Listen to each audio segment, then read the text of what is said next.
Introducing the remarkable archetype, the dangerous gentleman. With a demeanor that commands respect and a hint of potency, he embodies strength tempered by virtue.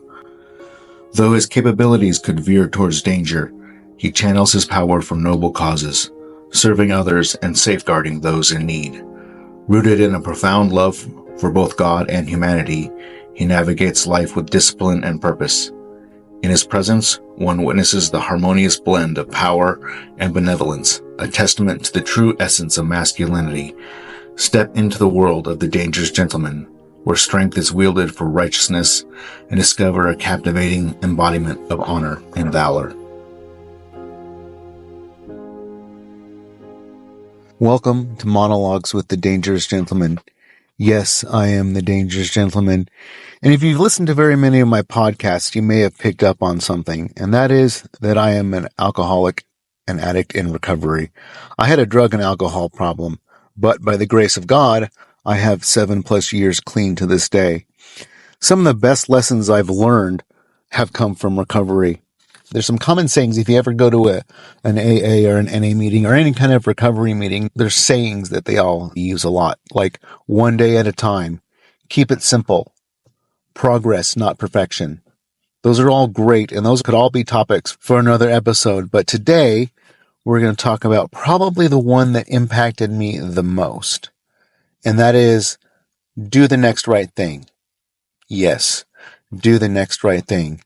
You see, most people, including myself, when they come into the rooms of Narcotics or Alcoholics Anonymous, their life is a total mess.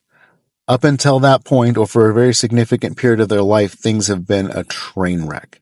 And there's dealing with a lot of wreckage, a lot of things that have gone very, very wrong. And there's usually a big mess to clean up. And I don't know about anyone else, but I know for me, that was my truth. I had made a big mess of my life, and I had a lot of years ahead to try to make up for that mess. And you may be thinking, too, that this only applies to people with drug or alcohol addiction. Well, that's not true. Someone, a very wise person, says to me on the regular, Andrew, we're all addicted to something, so we should all be in some form of recovery. Whether that's an addiction to food, whether it's an addiction to pornography, drugs, alcohol, sex, any one of a number of things, even love. We can be addicted to love, anything that controls us to the point where we aren't making good decisions. And so when we get to this point where we decide we want to recover, we're usually dealing with a whole bunch of stuff that came before, a big mess that seems like we're never going to get out of it. And we get stuck in all these things that have happened and all of these regrets and all of this mess that seems like we're never going to get out of it. And we can't stop thinking about it. And it keeps us up at night. And we walk around and everything is just consumed by these thoughts of the past. And then we get to a point, like sometimes we're feeling a little bit better, even though that stuff never really leaves. But we start to think about the future. We start to think about the past and how we got to where we were. And now we think about where we have to get. And for me, anyway, and for most people in my position, there's a financial mess. We've destroyed our finances.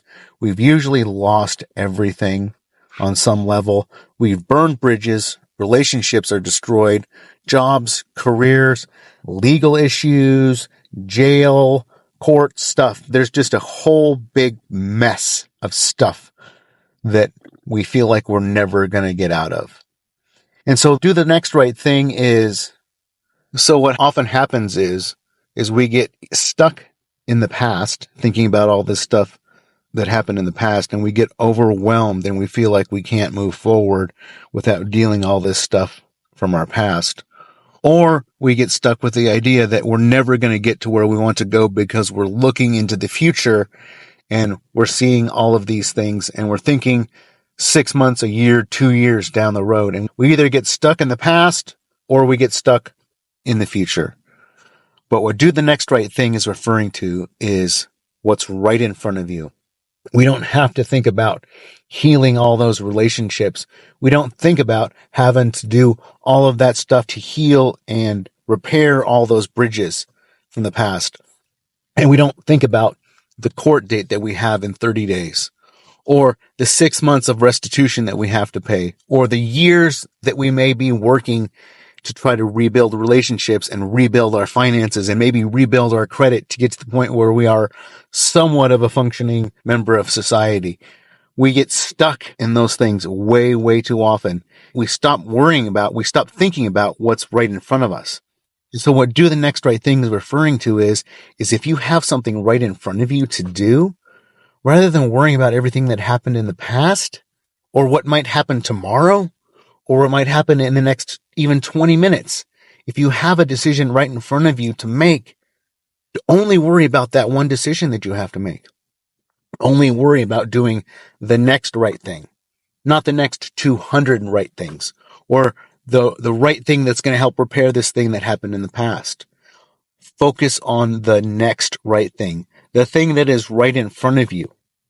And even if that's simply like shaking someone's hand and saying hi, rather than just walking by them. Maybe it's making that phone call that you don't want to make to a friend that you need to make. Or buying groceries at the grocery store instead of buying a pack of cigarettes.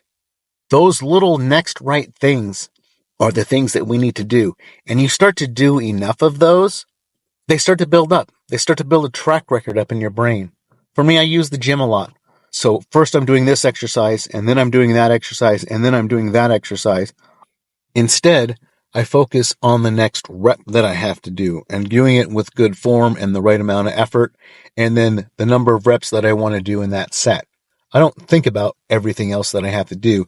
I focus on what I've got to take care of that's right in front of me. This can get very, very practical for people. I know for me, when I started to get my life back together, my credit was terrible. I couldn't even rent an apartment without someone co-signing for me. And then, even when I could do that, I still had to pay a double deposit because my credit was still terrible. And it took me years to get to the point where it built my credit back up. To be honest, I started with a credit score. After all that happened, my credit score was in the 300s. I couldn't even get a bank account. My credit was so bad. I got one of those second chance bank accounts from somewhere. So, my life was a mess. And instead of thinking about, oh my gosh, I'm never going to get my credit back to where I want it, I started to pay off my old bills and I paid my current bills. I didn't try to pay a whole bunch of bills in advance. I just paid the next bill that was due. And eventually, I got a whole bunch of that stuff cleared up off my credit. I started to get stable financially. I was able to buy a car. I was able to rent my own place. My credit started to build up. And then, in one of these days, I'm going to get to the point where I'm going to be able to buy a house. I also had a lot of wreckage with my family. And I knew that it was going to take time to rebuild. But I had to just focus on what was right in front of me. When I was around my kids, I had to be the best dad that I could be to my kids. When I was around my family, I behaved like me, be a good brother, a good son, a good dad. All of those things, I had to focus on doing those things rather than the fact that it might take me 2, 3, 4 years to build up a relationship where people trusted me again. I just had to do the trustworthy things that were right in front of me, which I did. And over time, piece by piece, little by little, I've gotten to the point where my family now trusts me for the most part. My family comes to me now for advice when they're dealing with difficult things. I am like, oh, Andrew, you've been through stuff like this before. How would you recommend I get through this? What's a piece of advice? I had court cases. I had legal stuff. I had fines that I had to pay. I had a whole bunch of stuff that I had to rebuild. And rather than thinking about it back then, 7 years ago, of like, oh my gosh, I'm never going to get there. I'm never going to get there. I'm never going to get there. And thinking about all those things that, in 6 months, I got to make this decision. In 30 days, I got to make this decision.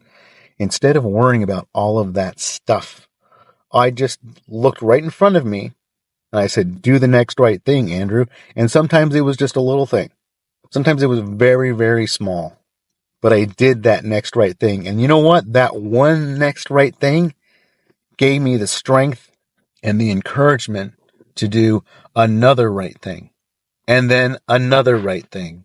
And then another right thing. And pretty soon I'm 30 days down the road of doing the next right thing. And then that one thing that was out there for 30 days that I was so worried about, all of a sudden it's right in front of me. And because I've built up this track record, I'm just able to easily just step into that next right thing over and over and over again. It's not glamorous. It's not fancy.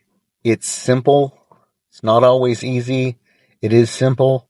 You just do the next right thing. You put one foot in front of the other. You don't worry about everything that came behind you because you can't do anything about that anyway. And you don't worry about the things that are way out in front of you because you can't really change that. That thing is going to come eventually anyway. So why not just do the thing that's right in front of you rather than becoming paralyzed by thinking about what might happen? Most of the time, it doesn't happen. We're worried about this thing that might happen, but it never actually materializes. And we just keep doing the next right thing.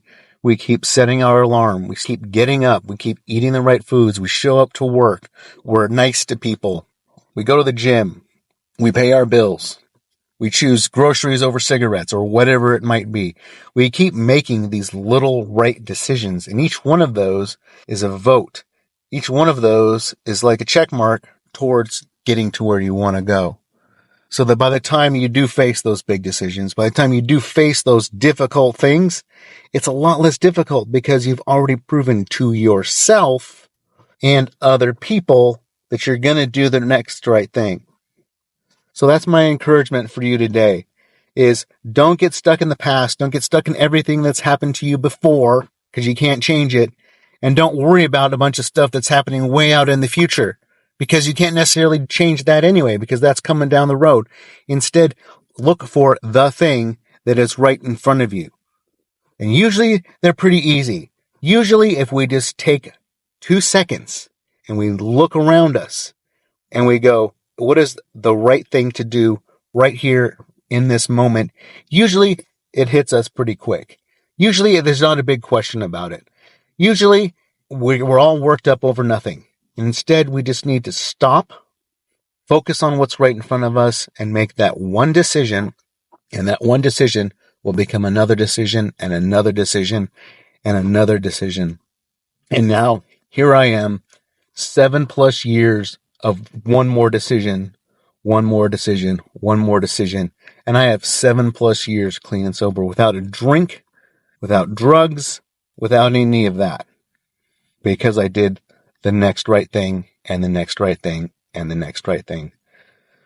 I certainly hope you enjoyed listening to this. It felt really good to get it out. This is one of the biggest lessons I've learned in my recovery. So I hope you enjoy it. I hope you take something out of it. So if you like this content, please give it a rating, a review, and share it with your friends. Also, if you'd like to learn a little bit more about me and what I'm all about and what I can maybe do for you, check out my website at thedangerousgentleman.org. That's thedangerousgentleman.org. Thank you for listening.